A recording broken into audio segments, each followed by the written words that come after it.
So welcome to the September meeting. We've got some club business to take care of tonight to talk about. The first is the North Georgia Camera Club shootout. Joe, you want to come up and tell us a little bit about it? I think we've got 15 people signed up. 16? Awesome. For us. That's our biggest group yet. So Yeah, so North Georgia Photography Club shootout is scheduled for November 1st. Again, it's in Marietta, Georgia. It's at a First Presbyterian Church about 2 blocks off of Marietta Square. Right now, we have 15 people signed up, and I need to turn in the names here probably in the next week or so. But I would encourage you to sign up again. I've never done it myself, but I'm told it's a lot of fun and I believe it. And I think the good thing about it is that I think it will challenge you a little bit to go out and think outside your box. If you're a landscape photographer, you're going to be challenged to go out and photograph certain themes that may not have nothing to do with landscape, or if you're a portrait, has nothing to do with that. So it's a lot of fun to do that. It's pretty hectic. Right now, I think there are 7 clubs that are signed up. Each one will have anywhere from 10 to 15 members. So there'll be 100 photographers or so running around, taking photographs throughout, restricted to Cobb County. And it's a full day. You have opportunity to photograph until about 11 o'clock. We'll give you about an hour to an hour and a half to edit your photos. And then the club will judge the best photos out of each theme. We'll turn it in at 2 o'clock.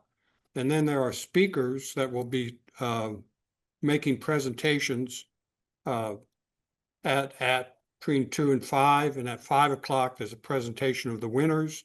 And 6 o'clock, it all winds up. So it's a busy day.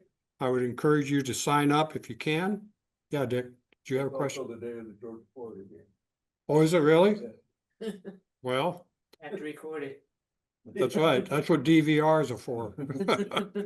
Okay, that's it.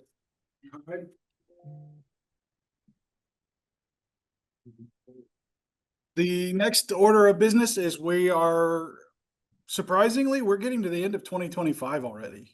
I feel like it was just like a month or so ago that I stood in front of this group. It was actually the September meeting last year. Facebook reminded me of that the other day. That at the September meeting last year, I stood up here and said that I would run for president and let Mike step down after what seems like eons of being the president of the club. And we're back at that point again. It is time to elect officers yet again.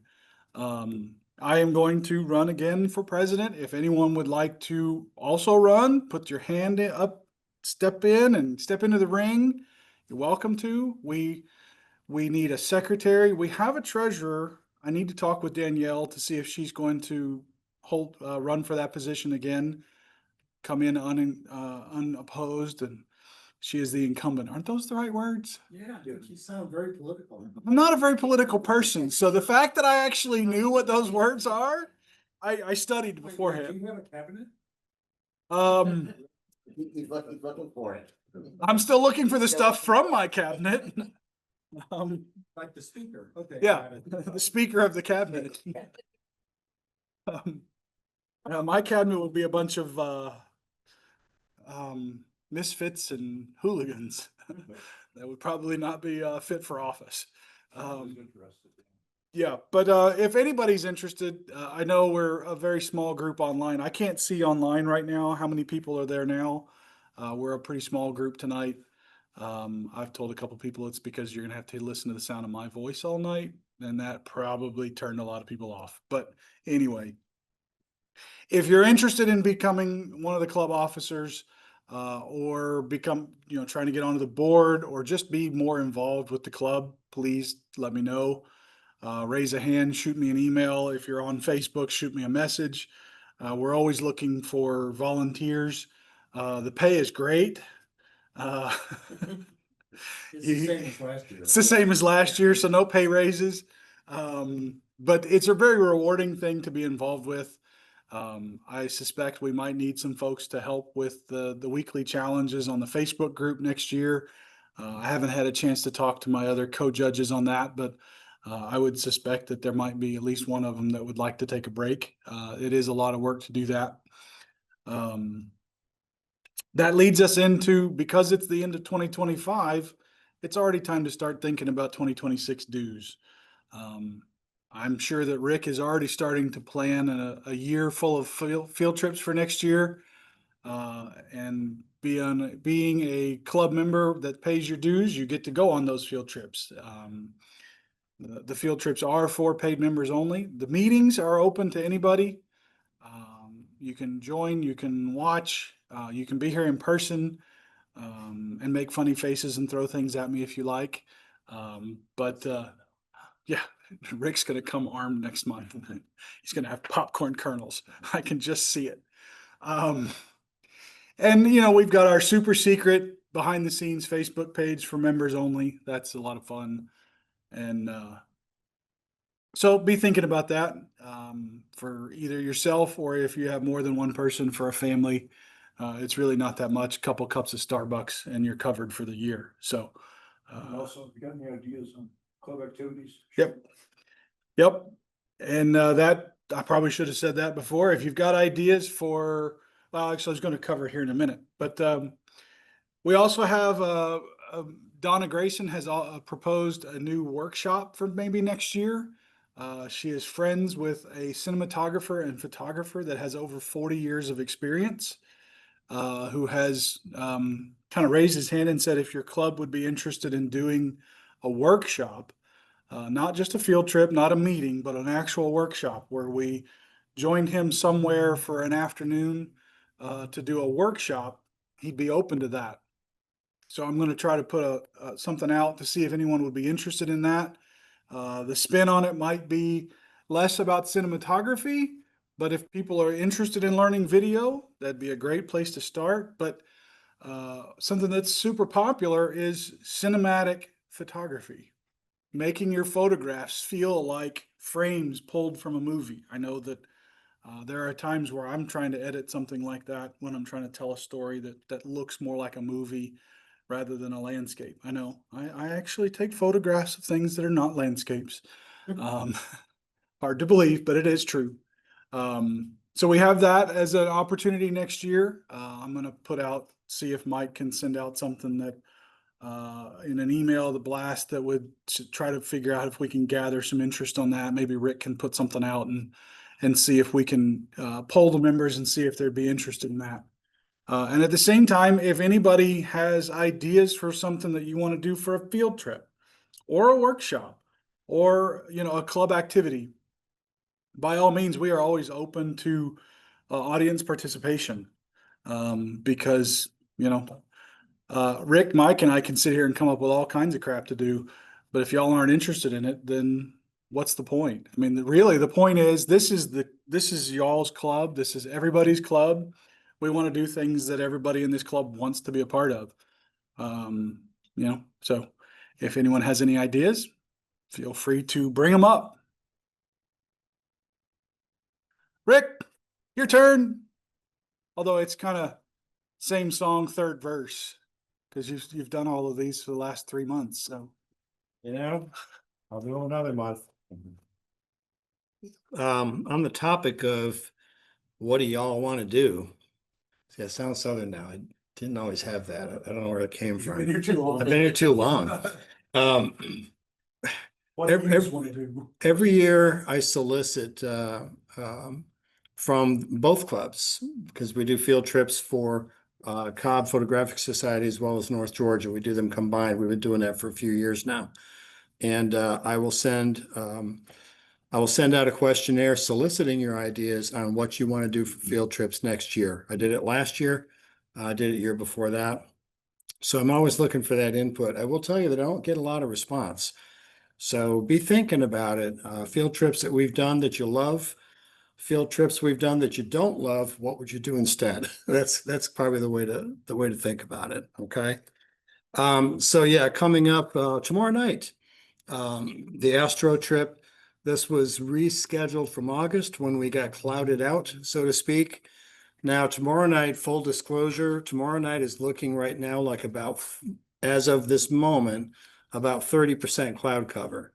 And that's whether you look at Ellijay or Chatsworth, the two towns that more or less flank where we're gonna be.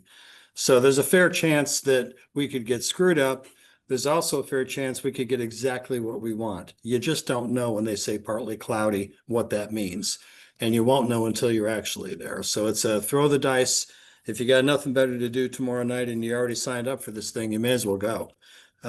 But we do have like 28 people signed up for it.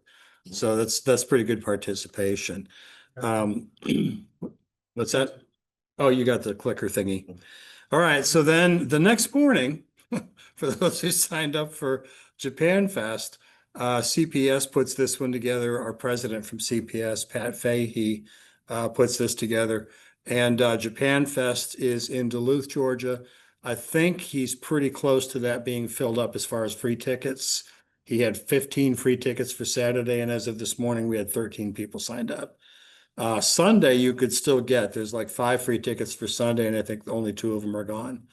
So if you wanted to go on Sunday, pretty interesting if you've never done it. It gets crowded, I will say that.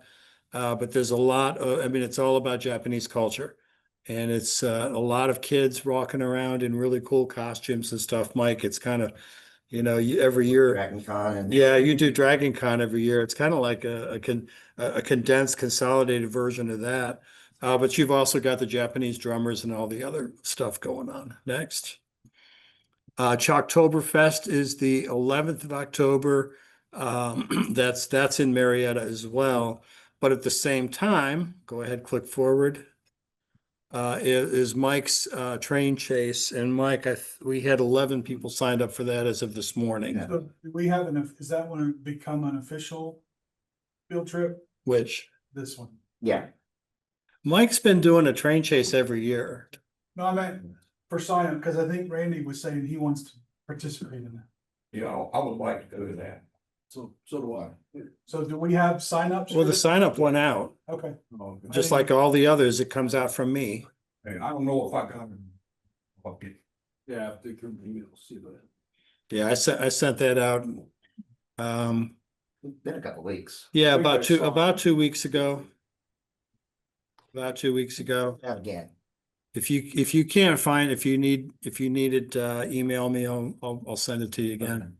Should we be Um, seeing a presentation right now? Should we be seeing something online here? Yes, you should be seeing the trains. We're not, we're just seeing all of We- us. Well, yeah, we see you. Well, you don't want to see me. You want to see the trains.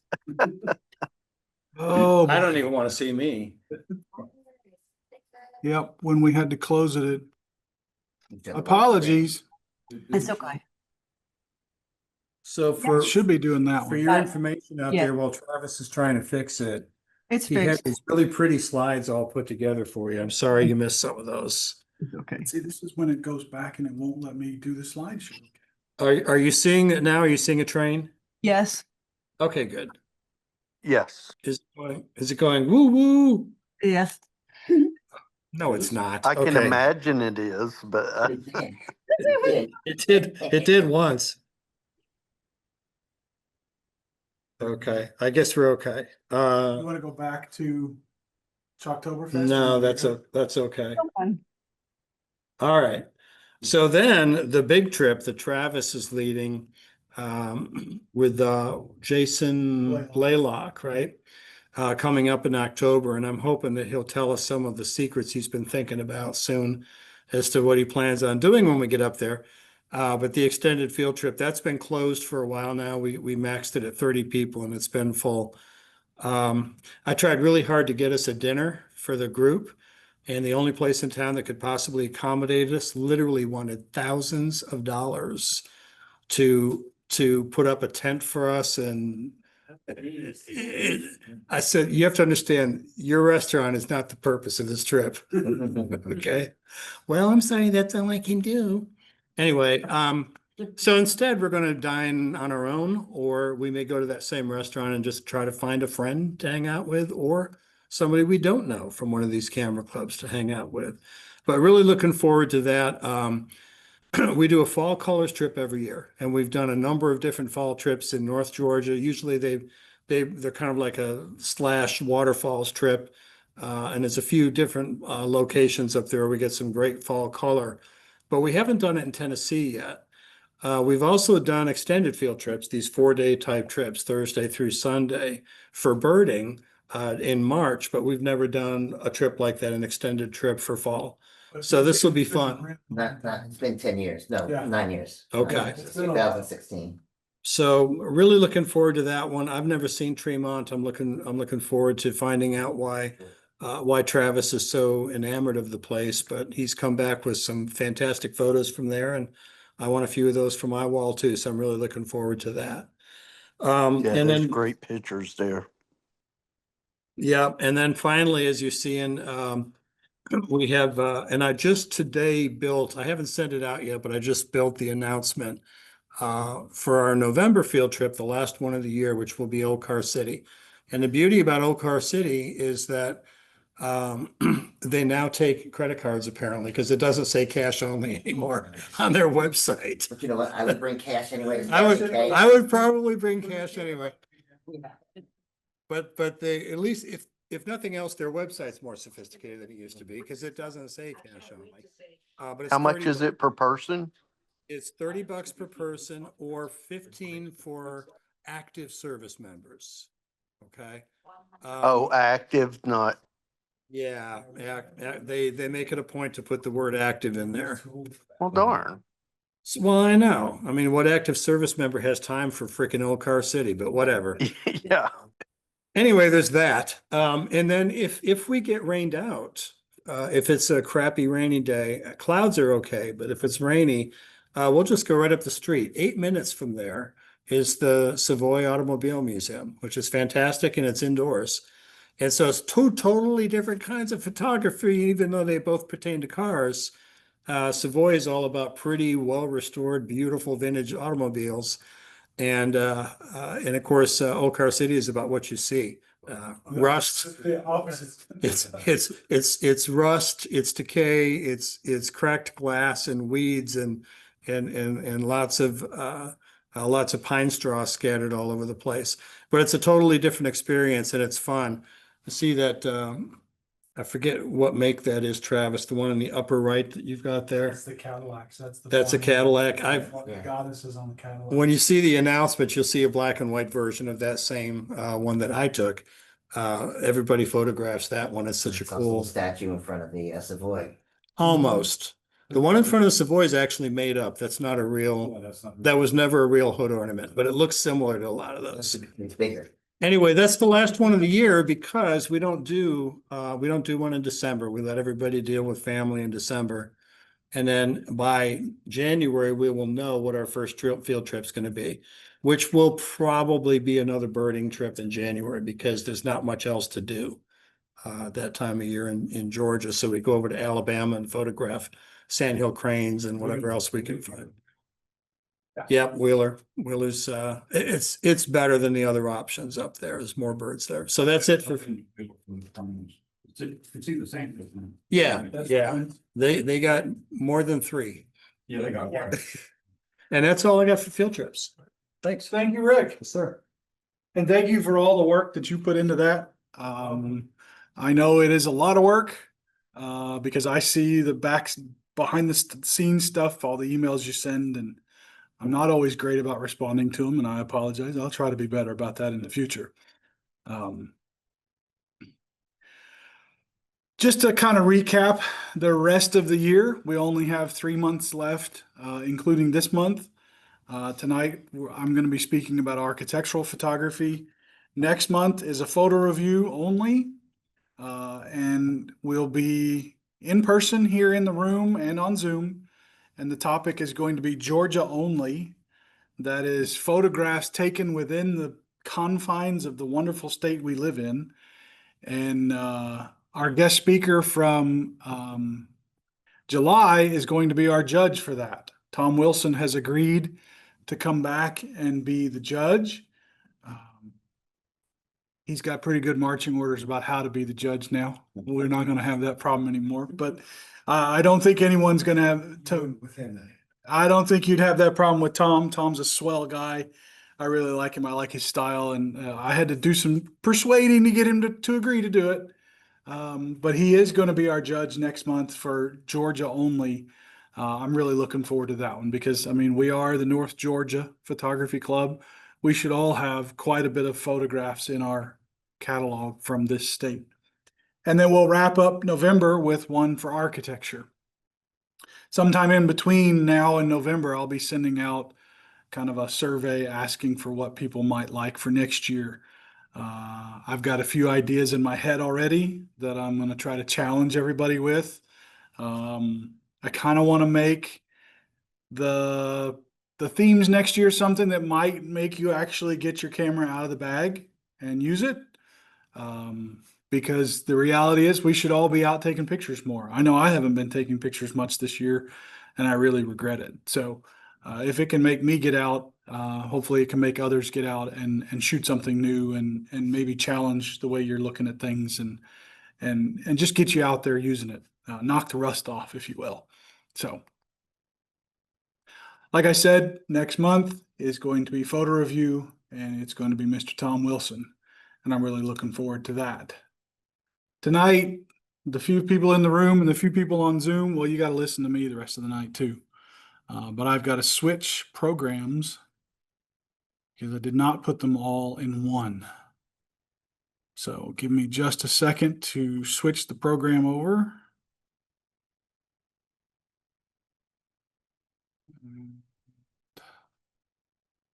On the old desktop here somewhere. There we go.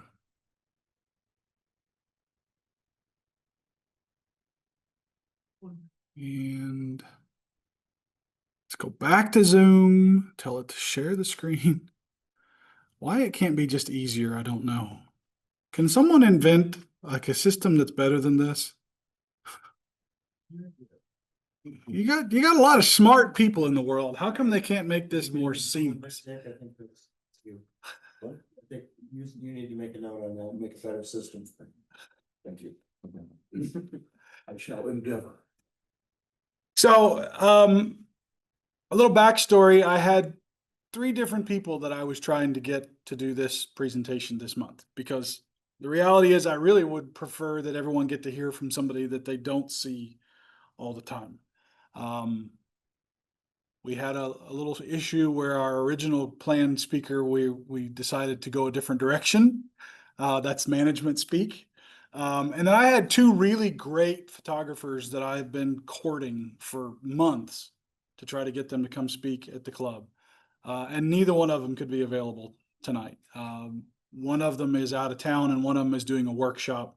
And she was probably my top choice. She's a fantastic photographer, and I'm going to try to work on getting her in here next year.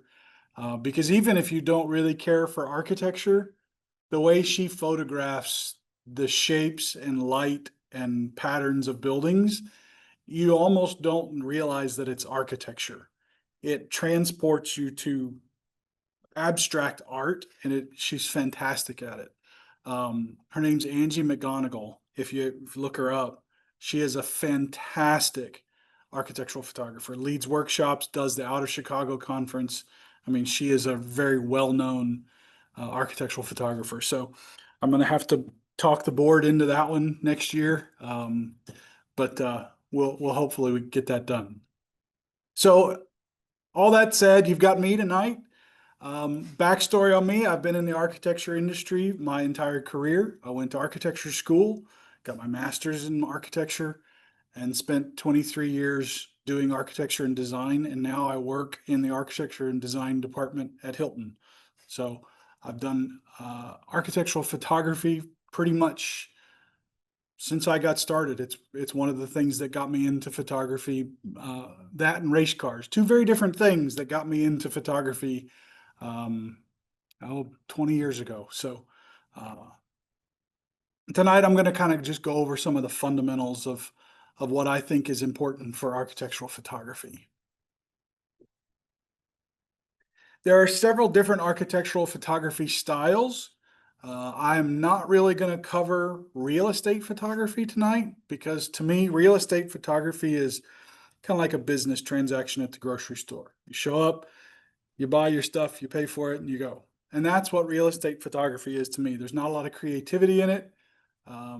There's not a lot of, and actually, you're generally going to be using extra lights to make the place look light, bright, and airy, even if the place is dark, dingy, and not airy. And architect and real estate photographers generally like to try to figure out how to show all four walls of a room by shooting with a 10 mm lens that makes the tiny room look like a giant spacious cavern. And that to me is not really very interesting. So we're going to cover some of the architectural photography styles that are more creative and like this was one I shot for an interior designer for a house that cost more than I will ever be able to afford. I'm pretty sure that kitchen cost about as much as half of the house I live in now. But you can see that it's a natural feeling environment. You've got light, shadow, depth, and we're going to cover a lot of those different aspects of architectural photography tonight. This is more of a portfolio type shot where this was done for the landscape architect, and we're doing portfolio kind of architecture, less documentary. There are more documentary styles where you're maybe like I had a client that we were photographing model homes and trying to show how the space really felt. Because part of what's important in architectural photography, if you're shooting interiors, is to give the viewer a sense of how that space actually feels when you're there.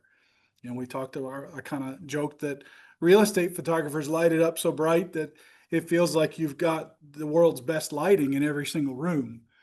But that's just not how a space feels. So for me, if I'm photographing spaces and interiors, I always want to try to photograph it in a way that makes it look the way it feels when I'm there. And then there's fine art where you can just go absolutely crazy. Later on, where I'm going to show you what that image looked like to start with and then what it looked like afterwards. But fine art, there's no rules. Do whatever you want. Weird colors, filters, editing, take things out. You know, the sky is the limit. And that's what we're going to talk a lot about tonight because that's where the real fun is.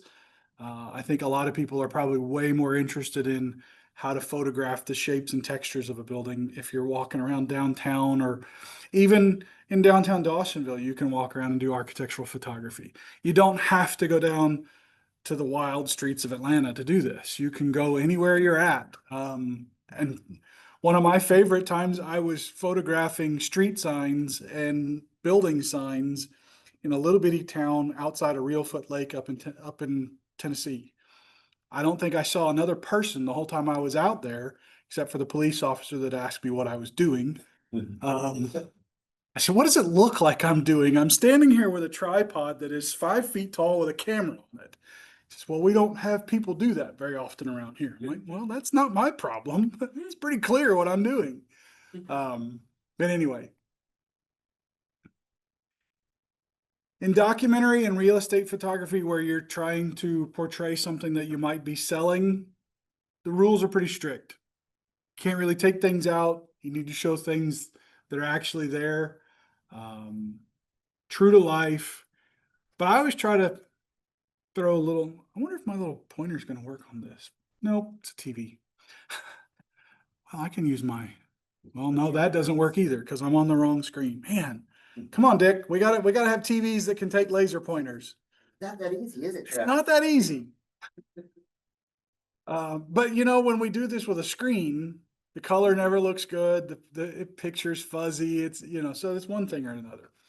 But in that one where you got that long hallway where you see that dog sitting there, I always try to throw an animal in there when I'm doing stuff like this because it gives you a sense of home, a sense of space that people actually live there. And that particular dog was the owner of that house's dog. And I didn't have to bribe him to lay there. He was following me around the whole day and would try to get in almost every shot. And I finally gave in and started letting him sit in the middle of the photographs because he didn't want to sit behind me. He didn't want to sit off to the side. He knew I was taking photographs and wanted to sit right out in front of me. But in real estate documentary, heavy post-production is kind of frowned upon, although real estate photographers do it pretty bad. But you're really trying to be true to life. Portfolio, which is a lot more of what I've done and what more I enjoy, is you have a little more artistic license. Maybe not full artistic license like fine art photography, but you can see in the images on the left, you know, it's kind of like that game of Where's Waldo. It's count the number of things that are different. I thought about having a prize tonight, but I lost count of how many things were different. The vents out of the ceiling. The vents out of the ceiling, yep. Several things. The vents, the little sprinkler heads, lots of little things, because when the interior designer is presenting this image on their website and the architect, which was us, was presenting this on their website, the person looking at it is looking at your architectural style. How well do you, design a space? They don't really care if the air vent is there. Because how many of y'all in this room and online walk into a space and go, wow, I love that air vent?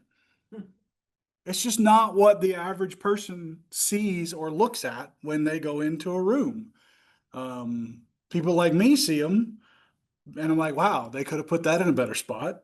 But, the average person does not notice those things when they walk into a space. So when you're doing portfolio work, you can get away with a little more cleaning up, make it look pretty. Again, there's a little kitty cat in that one on the far right. That cat was same house, same owner, same pets. That cat was much more elusive.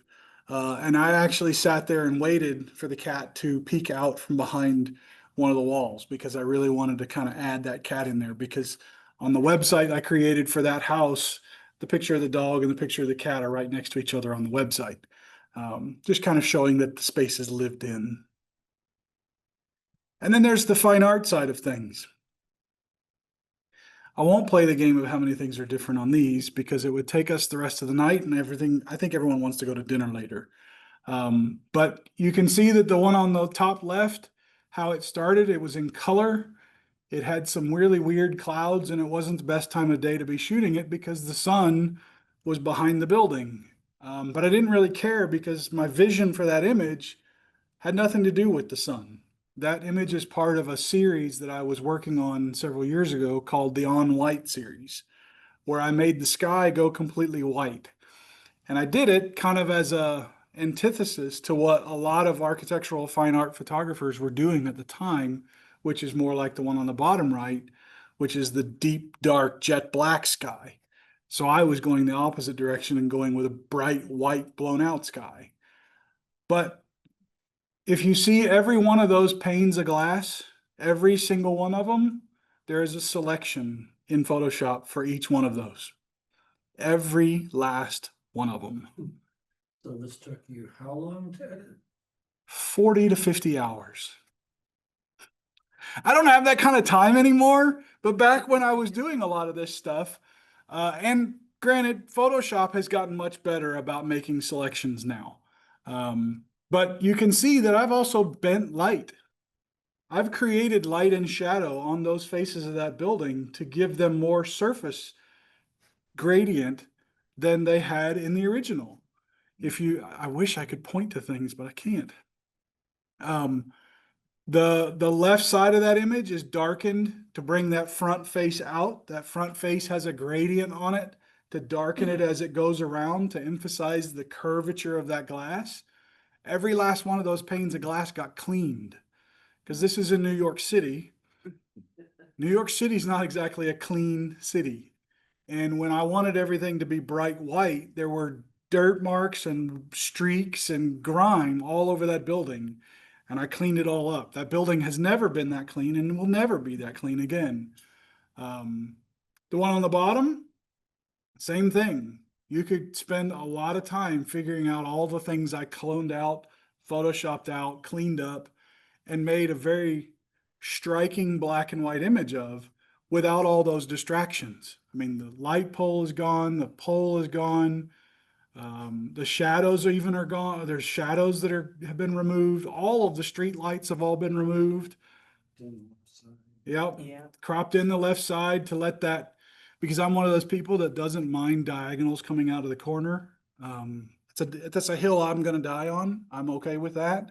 A lot of people will tell you that's a bad idea. I think it creates nice tension in an image. I've always been a fan of diagonals coming out of corners.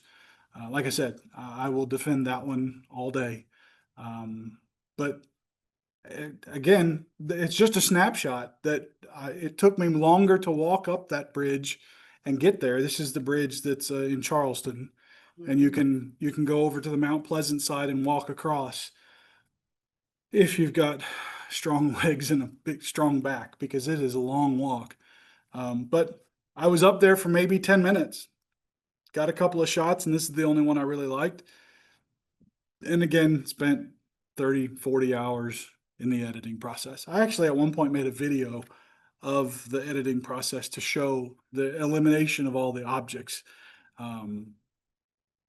But I really used to enjoy that kind of stuff. I would sit down with some good music and put my headphones on and just sit and work on it for a while. After everyone else had gone to bed, I'd work until 1 or 2 in the morning and just work on an image on a weekend. But you can see the quote there from Ansel Adams that visualization is the conscious process of projecting the final photographic image in the mind before taking the first steps in actually photographing the subject. That's something that I learned a long time ago, and it really shaped a lot of how I photograph anything anymore.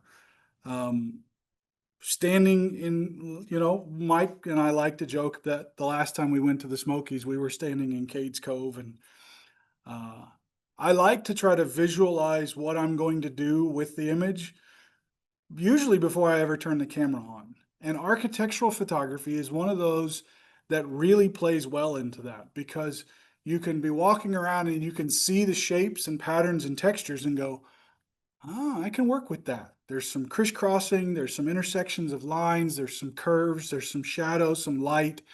I can work with all of that. Now, how do I want to work with it? And start thinking. In the terms of these, it was more like, how can I edit this to make it feel less flat? I mean, to me, the one on the top right looks way less flat than the original. And that's all the pre-visualization to pick that composition.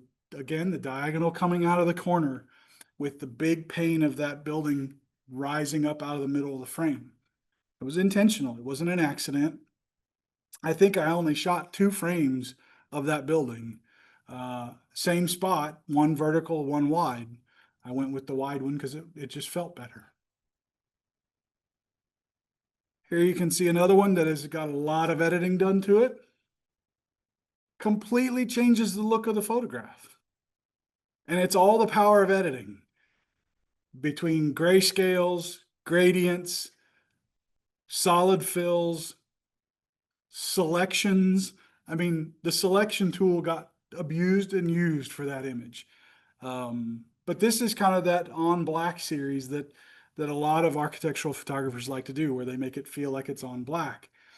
And I remember when I first got into that kind of stuff, I was always frustrated by, like, how did they get those nice streaky long exposure clouds to come out of the exact perfect spot on that building? I've been to the same building 14 times trying to get the clouds to do just right, and they never do. It's because they're not really there. They make it up. And once I realized that, it really opened my eyes to what's possible.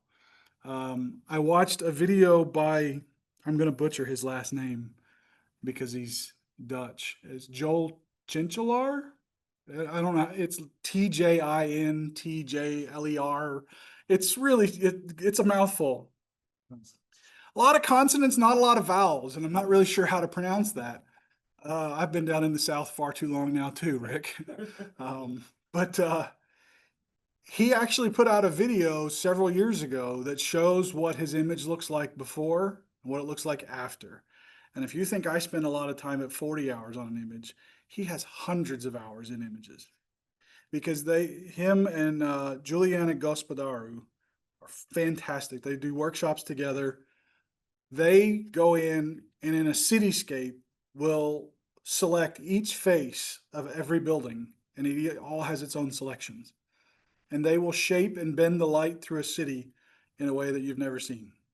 And this was my foray into that, of learning how to use the tools of Photoshop to make selections and create something that is fine art, that is less about what's really there.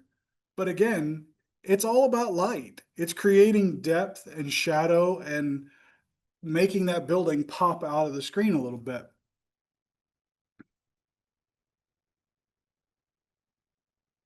Now, as opposed to this one where I'm looking up the building and I'm not worried about perspective and the pyramid effect or the trapezoid effect of buildings, sometimes you really want them straight. And if you get lucky enough to get a commission to photograph a building for more of an architectural portfolio type scenario, the worst thing ever is to have your corners of your building pitching in. And that comes from not having your camera straight and level. If you start tipping the camera up or tipping the camera down, you'll start to get that pincushion effect. And you really want to avoid that. Now, sometimes it's almost impossible to avoid, whether because you can't quite get the camera high enough. I mean, I have a tripod now with a head the head can be up above my own head. So I can have the camera at about 6.5 feet off the ground, and that's about as high as I can get it. Sometimes that's just not enough. So you've got to tip the camera up to get a little less parking lot in there. There are great programs out there. Photoshop can do it now. Lightroom is pretty good at it. The one I prefer to use is from DxO, and it can straighten by 2 lines in the perpendicular in vertical. It can straighten by 2 lines in horizontal, or it can straighten by all 4.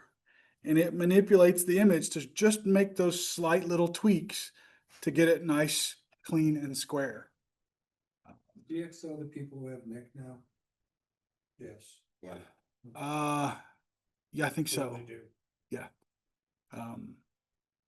But that's a plugin I use a lot when I'm doing my architectural photography. It's a great little tool that is super powerful, doesn't take long. It lets you preview it, and then you can say, no, I didn't get that right, start over, and you can readjust it again. I could probably spend half an hour on teach you how to use that program, and then you'd be a master at it. But it's a great program if you're going to do a lot of architectural photography that you really need to control your verticals. We kind of touched on it a second ago. One of the really important things to make an image stand out, whether it's a portfolio piece or if it's a fine art thing, is just changing the perspective. I think we as people, as photographers, kind of get into the habit of showing up somewhere, and whatever height we are, we take the camera, we put it up to our eye, and we take the picture. And that's partially because that is how we experience the world. That is what feels most natural to us. If I took all of my pictures down, well, I'm gonna, down low, that's not gonna feel natural to me because I don't experience that world. My daughter did when she was 3 or 4. Mike's not quite that short, but he's, Mike has a lower viewpoint than I do, so he experiences the world here and I'm up here. Part of that is natural to us. And in architectural photography, sometimes to set it apart is to change that. The one on the left was the way I could shoot it from holding my camera up here at the top of my tripod. The one on the right is me getting up on an 8-foot ladder. That 8-foot difference of getting an extra 2-3 feet off the ground made a big difference because now I'm not looking up at the building, I'm looking more on the building.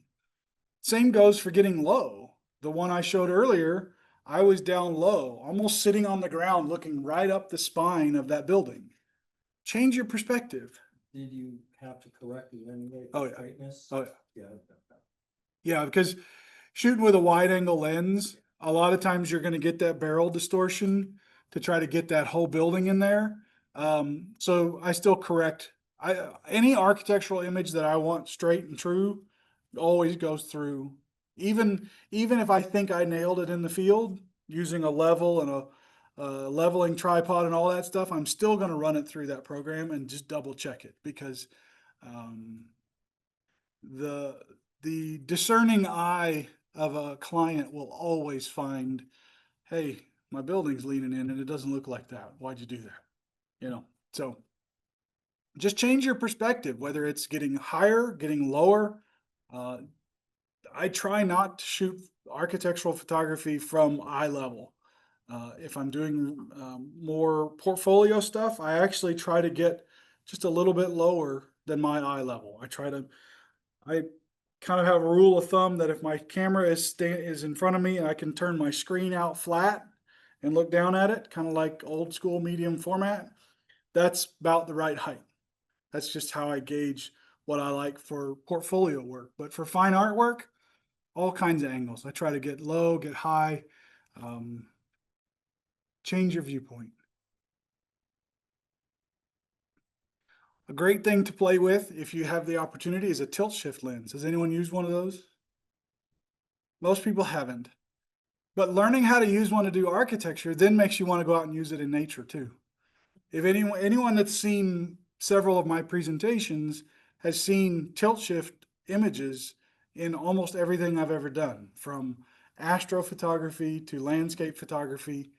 I've even used one on people, and it's kind of an interesting effect. But a tilt shift lens rotates and shifts in a circle around a stationary camera. How many people have done a panorama where they have the camera on a head and they move the whole camera? What happens? You get parallax, where now things are not lining up, particularly if they're closer to the camera, they don't line up right. Well, a tilt shift lens keeps the body of the camera stationary and the lens element moves and projects different corners of the frame. It creates giant images that are perspective corrected.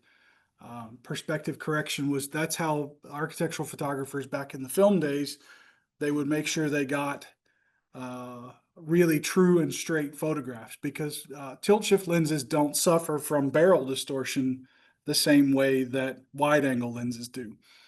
And part of that is it's a long story. But if you ever have the opportunity to do some architectural photography, say you're going downtown or you're going to be like going to Chicago or New York or Boston or something like that, see if you can rent one. See if you can play with it. It can be a lot of fun, and they're extremely sharp, and the image quality is fantastic. That's why I like them for landscape photography, because the image quality is second to none. Make a conscious decision about the place. Do you need to go wide? Do you need to go narrow? You can see the difference in these two scenes of what happens when you zoom out or change your composition to include more space. Even if it's one, I know Mike likes old barns, right? A little. The old barn feels like it's out in a field when you include the environment around it. It's a conscious decision to make. Do I want to zoom in and focus just on the structure, or do I want to set it in its place and give it a home in the scene that it happens in? Yeah, context. For me, depending on what the scene is, it can be a much more compelling image. I mean, obviously, I just cropped the one on the left, but it looks completely different than the one on the right. You lose some of that sky, you lose the big wide open field. It's just something to think about if you're out photographing an entire building. Do you want to include the whole space or just a little bit of the space or just a corner of the building? And if you're going to include just a corner of it, maybe get a little closer to it and include less of the space and focus more on the details.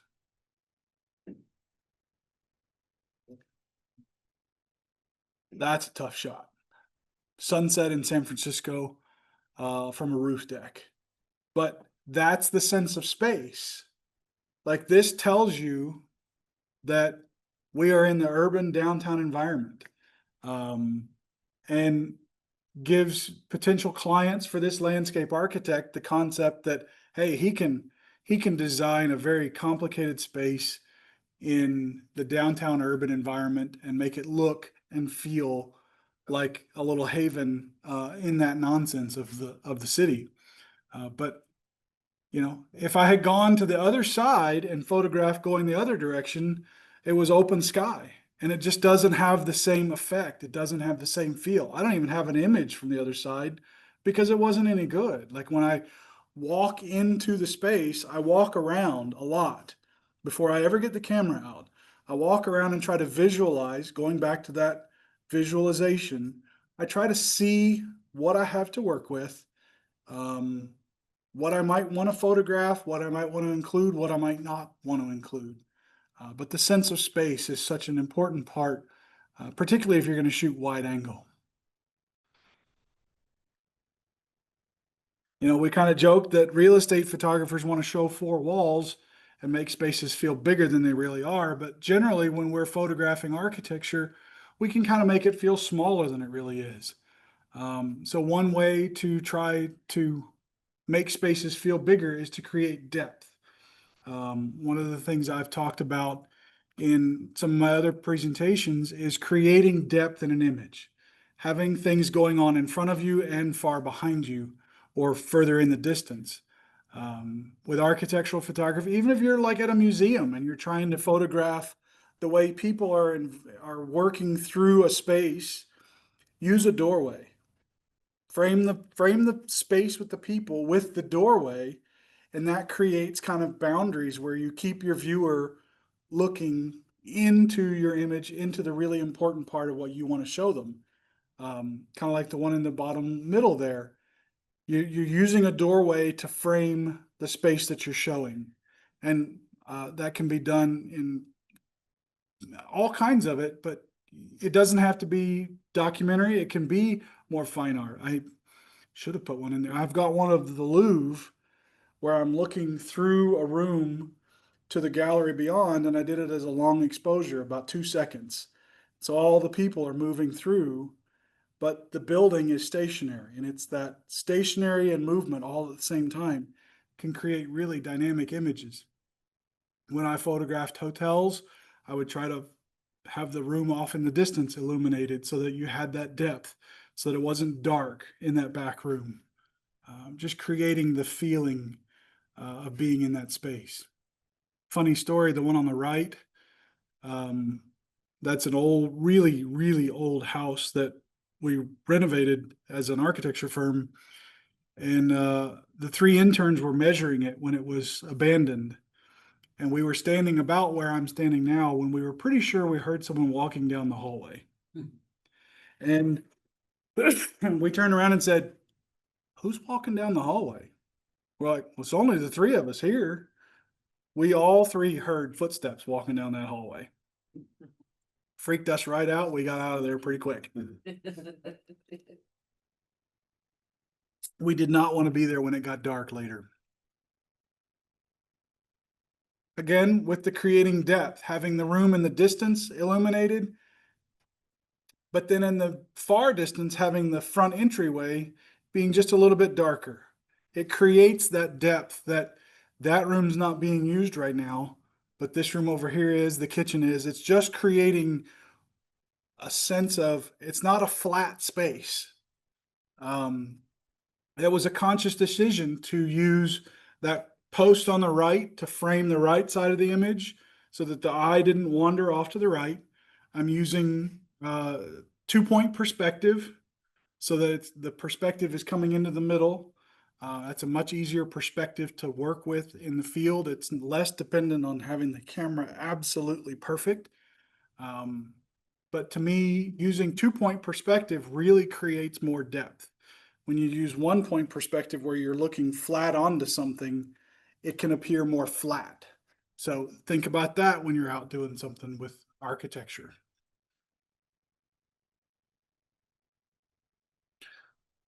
We've never talked about leading lines, have we? Never. No one ever talks about leading lines in photography, but they're still valid tools to use in architecture. Again, diagonals coming out of the corners. I still do it. I'm going to do it till I die. But using the lines of that Portman building to lead the eye through the frame. You know, the composition has the lightest part of that walkway right in the middle, right where the person is going to start looking at it, and their eye can work right on around the curve. The same with Grand Central Station. You've got the lines of the bridge coming in and focusing on the light and the building. Just use those lines to your advantage. I've said it before and I'll say it again. Leading lines are not just a line going through the building, through a frame, an image.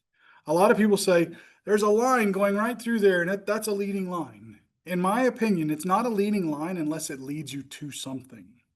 And it should be your subject. It should be the most important thing in your image. If you're going to use that compositional technique, make it go to something. Because otherwise, it's just an element in the frame and it's not actually doing anything. Because leading lines lead the viewer eye right to something. So use that to move the viewer through the frame.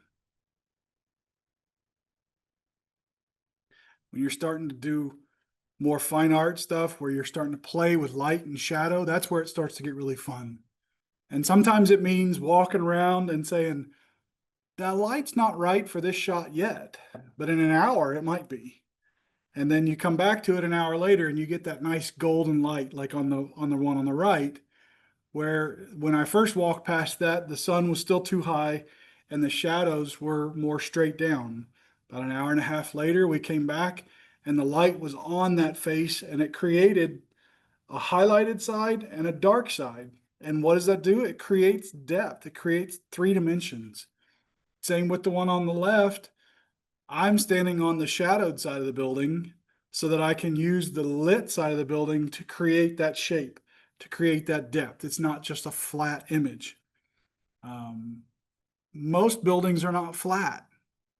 Use the light to emphasize their structure, their shapes, their forms.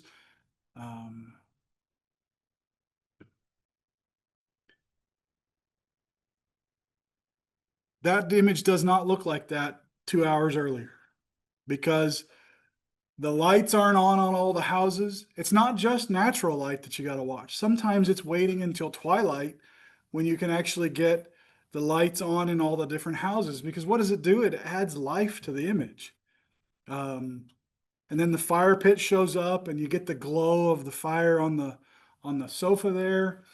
But it's all about using that light to create a sense of, man, I want to sit there. Like that's the goal for that image. That's the money shot for that particular project is I want to make other clients look at that and go, I want him to design a space like that for me where I just want to go sit. Even more so if you know that those chairs are heated.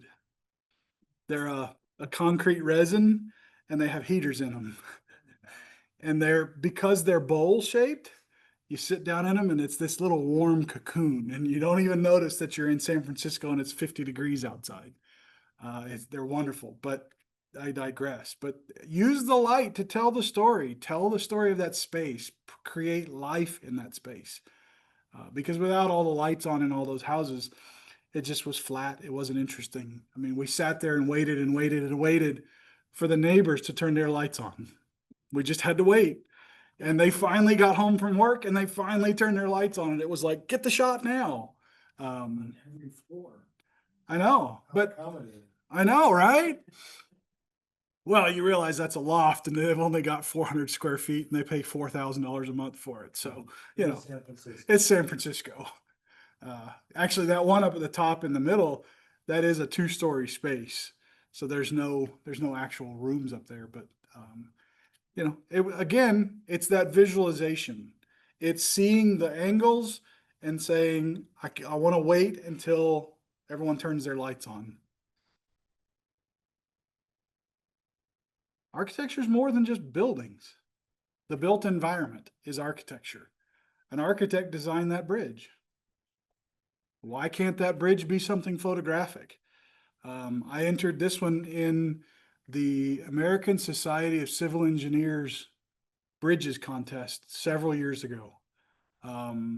Because I went to Charleston once a week for 3 years for work.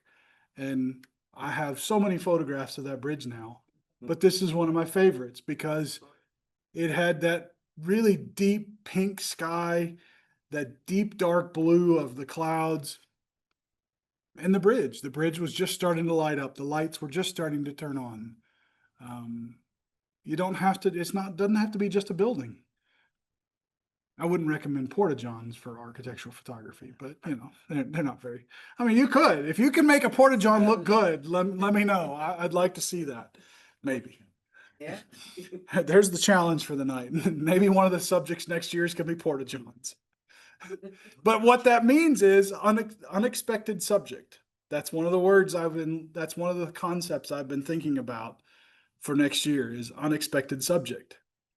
You know, something that you wouldn't normally think to take a photograph of.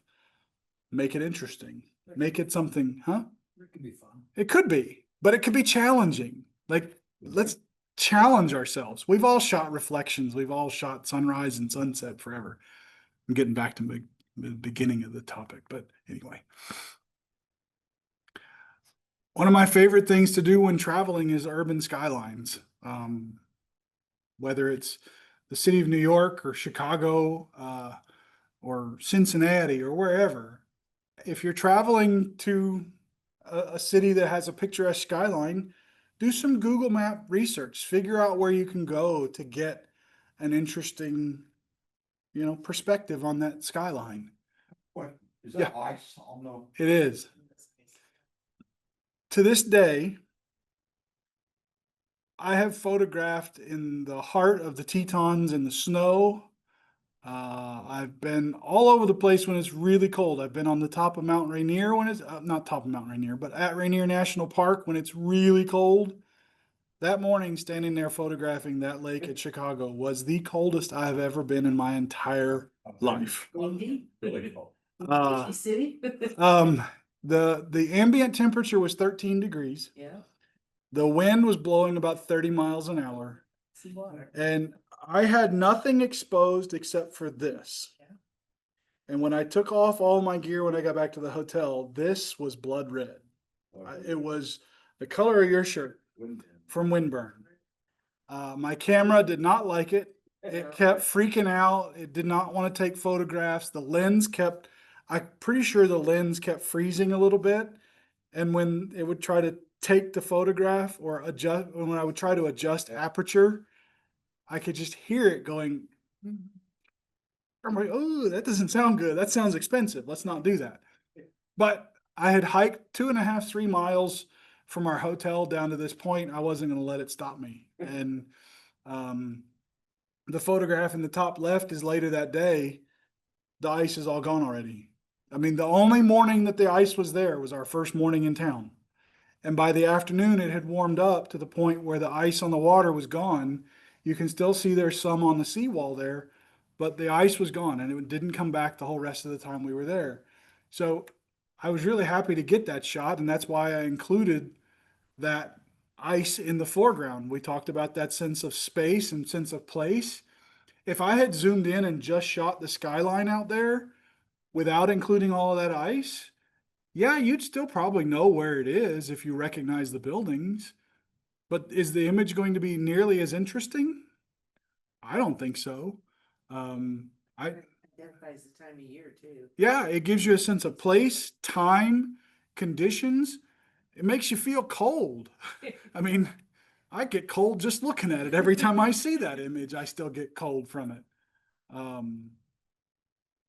But, you know, being in New York with the sun behind me and the reflections off the building, creating those mirrored reflections on the water, just using interesting light and atmospheric conditions to make the image just a little bit more interesting. Yeah, again, I could have cropped the one of New York City much tighter, but I think it would have lost something because it doesn't have those rays of beacons of light coming down into the water. And I did it again with the one in Chicago up top, that you get that reflection in the water. So,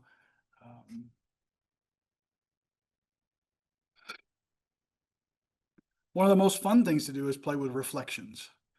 And the image on the left, if I could be the judge of it myself, is probably one of my top 1 or 2 architectural photographs I've ever taken. And it was a complete accident. I happened to turn around the corner of a building and look at it, and the super stark, clean lines of the building that was in front of me, the glass was reflecting this super intricate, textured, detailed building across the street. And it was like, I have to photograph this because the juxtaposition of that clean, crisp, modern with that weird textured building behind it is just too much. And I worked a couple of different panes of that building to try to get it to line up just the way I wanted it to. The one on the right is downtown Atlanta. Again, using the reflections of a new modern building to showcase the way we did buildings 100 years ago. I've always loved using reflections to show the viewer something that's not in front of the camera. Whether it's, you know, reflecting something that's above or to the side or behind, or just using the reflections to create more depth, because now it's not just the, you know, grid lines of the new building. Now, one thing you will find that you have to be careful with is focus. If you focus on the reflections, sometimes the grid of the building that you're photographing will go soft. Or the other way around, if you focus just on the grid of the building, the reflection will go soft. It's a phenomenon that my pea brain can't explain, but I see it a lot photographing things that are mirrors and that reflect other things. If you focus on the reflection, the thing that's reflecting it is out of focus. Would 2 photos fix it? Yeah, but do you want to do all the work to do that? Well, from the one position. Just 2 different focus points. You can. One picture will you. That's just, it's focus stacking basically. Yeah. How high up were you on the picture on the right? I think we were. I mean, obviously, I'm up into the trees. I think we were on like I'm trying to remember where that is downtown. We were on like a mezzanine level where the street is down below us by 15 or 20 feet. So we were up higher. You can just see the bottom of the frame is the gray building. That's the top of the first floor of that building on the outside. So we were on like a mezzanine walkway that looked down over the street, and then I just photographed straight on. We were down street level and the image just didn't work because I had to tilt up too much. And so we noticed that there was this mezzanine behind us that I don't know if we were supposed to be up there or not. If you ever go on a downtown photo walk with me, be ready to be kicked out of at least 1 or 2 places. I've never done it where I didn't get kicked out of somewhere, but that's kind of part of the fun. That's the best thing they can do. I've been threatened more than once. Like public parking deck. Got kicked out of there. Don't know why. It's happened more than once. But, you know, we started talking about the patterns and textures of the building reflecting another one. Just love working with patterns and textures in buildings. I mean, again, you see reflections in the one that's kind of green there. That's instead of looking at the outside corner of a building, that's looking at the inside corner of a building so that you get those concentric reflections moving in and out, looking straight up. or working the light around the Guggenheim in New York. And then there's the Gary building on the right. No, that's not the Photoshop warp filter. That's what that building really looks like. When I first saw it, the time of day was not right, but I kind of noted what time we were there. And I told the friend of mine I was with, I was like, we got to come back later when the light is different on this building because the light needs to really accentuate all those weird shapes and curves. And it's in Chicago. Go with some LSD and you get that. Yeah. Yeah, I can't get people to build things that are square when I draw it square and it's really easy. I don't know how he gets people to build these things that are nowhere near square. Every single panel on that building is custom. Each one of those metal panels has its own shop drawing, its own detail, because there's not two of them alike on the entire building. And somehow they managed to get it done. That's probably also why it takes 10 years and it's $40 million over budget when it's done. Is it for? It's residences. It's a residential tower. People live in that. No, I'm questionable. Might have to be on some LSD to live in it, but I don't know what the inside looks like now that you mention it. The architectural integrity of it. Oh, the building, that's all on the At skin. least I would. That's all just the Okay. skin. No, the building itself is pretty basic. The structure of the building, that's all just the skin and things to make it look interesting.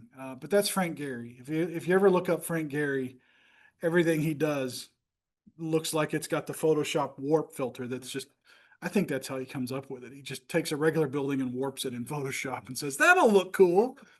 Let's invent a structural system that makes it work.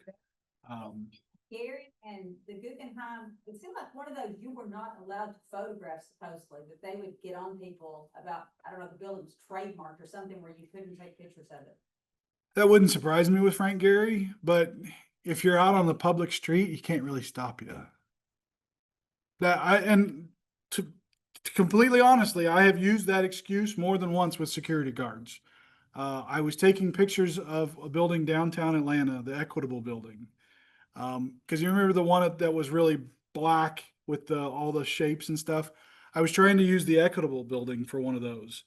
And I was standing across the street in the public park, looking up at the building, and the security guard came out of the building and I saw him come out, and the people I was with were like, dude, there's a security guard coming. I'm like, yeah, I see him.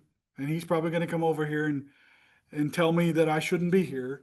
And sure enough, he came over and says, you can't photograph this building. I was like, why? He says, because there's sensitive stuff that goes on inside there. I said, am I inside the building? No, I'm across the street in a public park taking a picture of the outside of the building. If you can see what's going on inside the building on my picture, I'll stop. And he came around and looked at it, he goes, I can't see what's going on inside the building. I'm like, I know, because I don't care.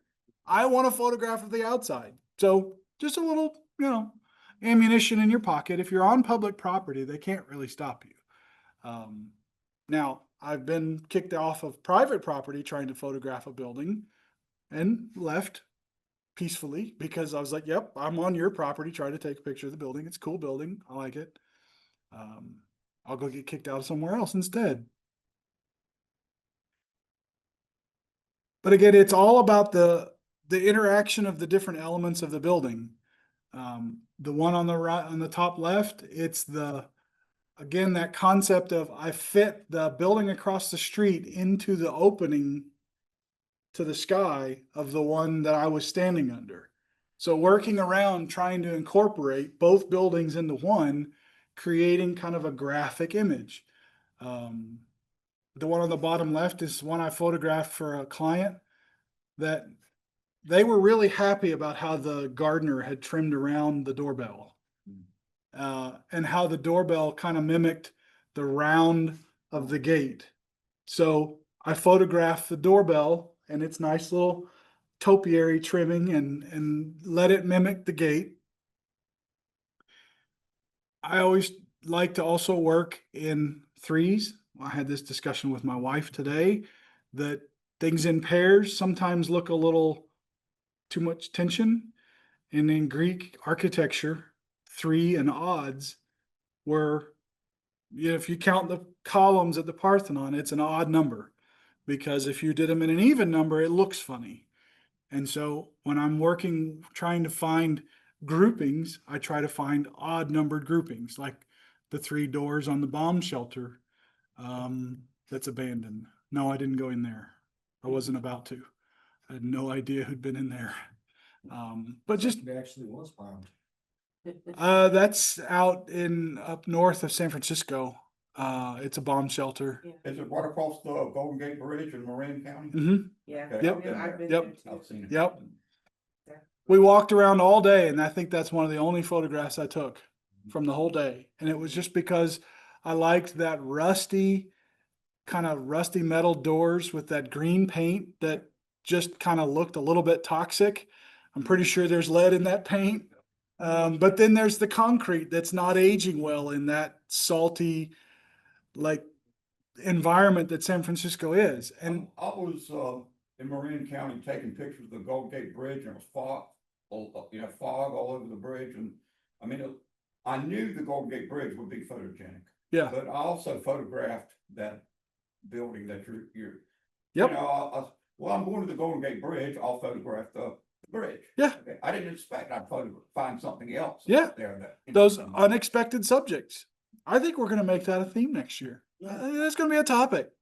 I think we just decided that at least one of them. Yeah, do something weird, do something different. Like, do something to make people go, what are you taking a picture of that for? And then one of my favorite things to do, as everybody knows, I love long exposure photography. So if I can put long exposure and architecture into one shot, you can get weird things like having 2 green lights in different directions in Nashville. Because I wanted to get the traffic moving in all directions, so I had to have a long enough exposure to get cars moving in all directions in one shot and not have to blend them together. So it's like a 2-minute exposure. It ends up with green lights everywhere. And here, this one has all 3 lights. Just to say, you've got all the colors of the traffic light. That's how most people in Atlanta drive anyway. Like, all 3 lights are illuminated anyway. The one in the top right is just using the sun setting behind the aquarium in Charleston, with the clouds and long exposure and just letting it almost feel like it's radiating right out of that building.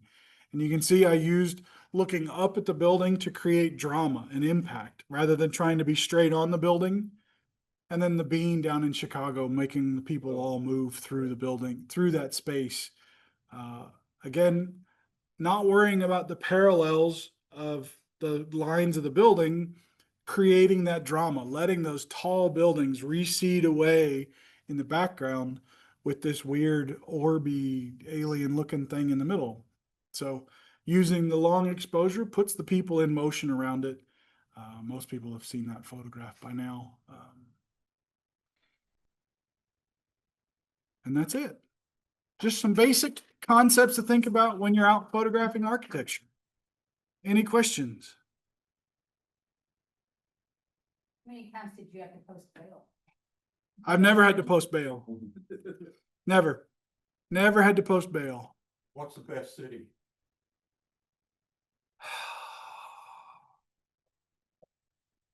Chicago's a lot of fun. That's what I've heard. New York's a lot of fun.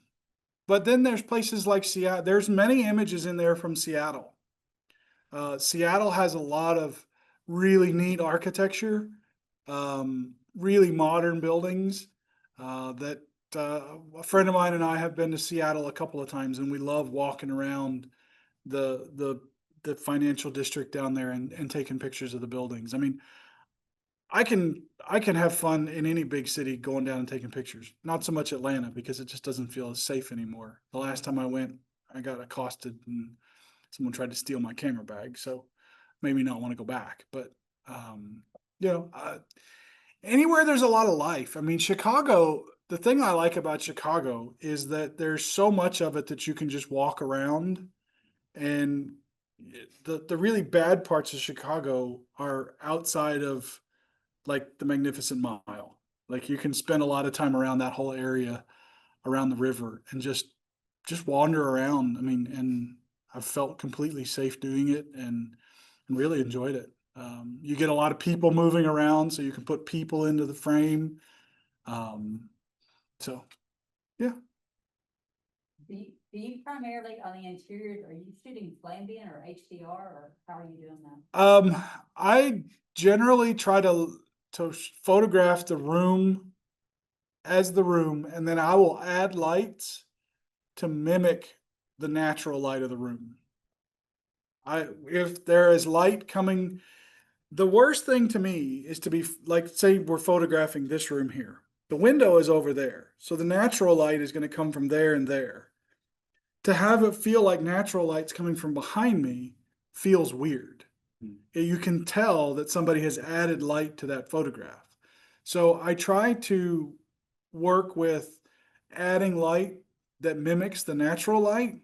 I don't try to eliminate shadows. I love shadows. They create depth, and we've talked about creating depth.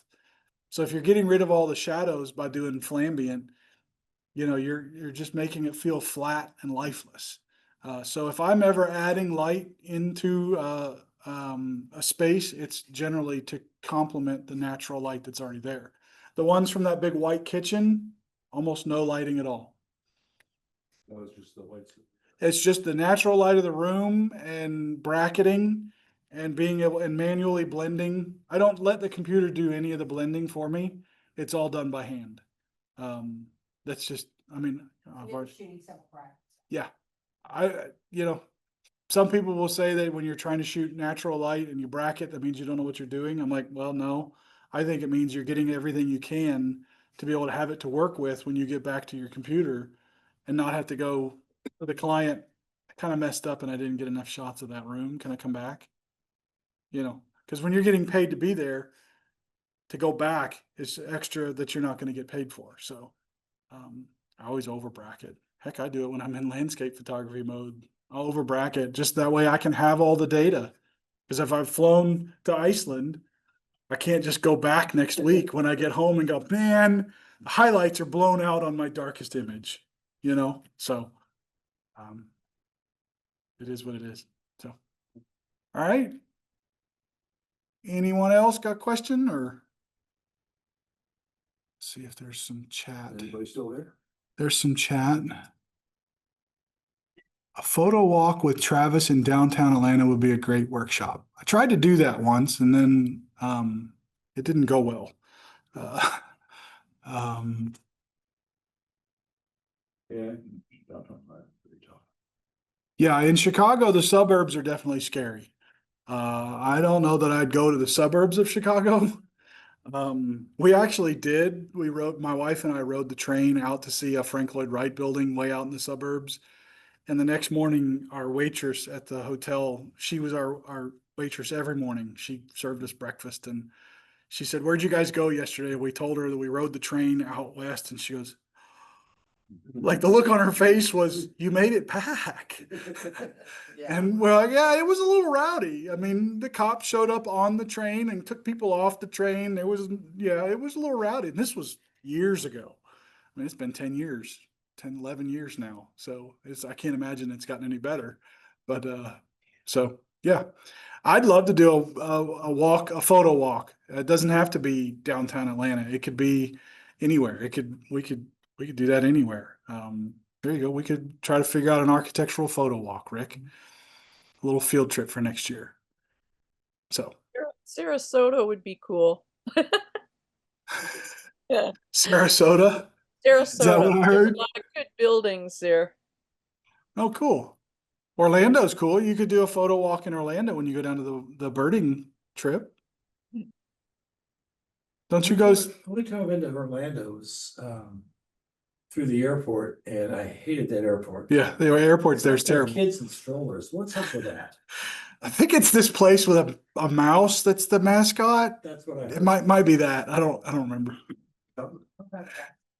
Orlando's airport, the air conditioning never works. I know, because I've been there about 60 times. And some sadist made a glass roof. Yeah. Yeah. I mean, The Orlando in airport has a, Central Florida. yep. There isn't an air condition on this planet in July that will keep up with that. Nope. It's That's like, true. Been yeah, there, the done architect who did that, there's a dark place for them when they're done. it. It's I have to evil. agree. After sitting in that airport roasting, waiting to get on the Oh, airport. Yeah, it's pretty awful. terrible. Savannah would be All a right. good photo walk. Where's that? Savannah Oh, Savannah's a great place for a photo. for a field trip for the club. I went to school in Savannah, so I love the town of Savannah. I do too. We should go down there for a field trip. Gazillion places. We could go down to Savannah and go to. But not in July. Yeah, and do a Oh. photo walk in the Oh, city. heck no. March. No, yeah, February? like March. No, you don't want to go in the It's an summer. early It's too spring hot. trip. Before But this. that would be so fun. Yeah. It's a cool city to walk around in, a lot Yeah. to do. I would definitely do a trip to Savannah. Oh, We could go out to the lighthouse and yep. before the mosquitoes. Yeah. There's a March. wildlife refuge. Yep. Yep. See, Rick, we're starting to do your research already. And we can walk around the city as a group. Yep. You don't got to ride anywhere. You can, if you stay downtown, you can just walk. Instead of having two multi-day trips, I wonder if we could combine that with a birding trip. Oh, sure. Yeah. Joe and I were talking about doing South Carolina this year instead of Florida for the birding trip. Yeah. But If you go to Savannah, the Harris Neck Wildlife Refuge is just a little bit south. Yeah. Out toward the island. Yeah.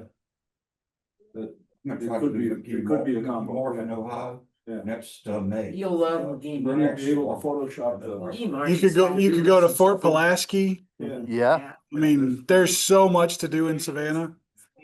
There, I think there's a Savannah should be a ton. trip next year, Rick. Yep. a couple times. We it's could been do a few- city architecture day. We could do Yeah. with all that old architecture. Oh, yeah. Amazing. Oh, Love Love it. Savannah. Maybe we could have a side trip out to Tybee Island. yeah. Oh, absolutely. Sounds like we need a week. Sounds like we need like 3 or 4 days. Yes. Scope creep. Yeah, that's exactly what it is. All of a sudden, we're all taking a week-long vacation. So, all right. Well, thank you everybody for coming out tonight. Look forward to next month when we have photo review for Georgia only with Tom Wilson. Cool. Hope everybody submits because you should all have photographs of Georgia. Good old We should Georgia. turn out of the year. So, Yes. all right, everyone. Thank you so much. All right. Thank you. Night. Bye. Thank you. Great presentation. Yes. Travis, thank you. Yes, thanks. It was great.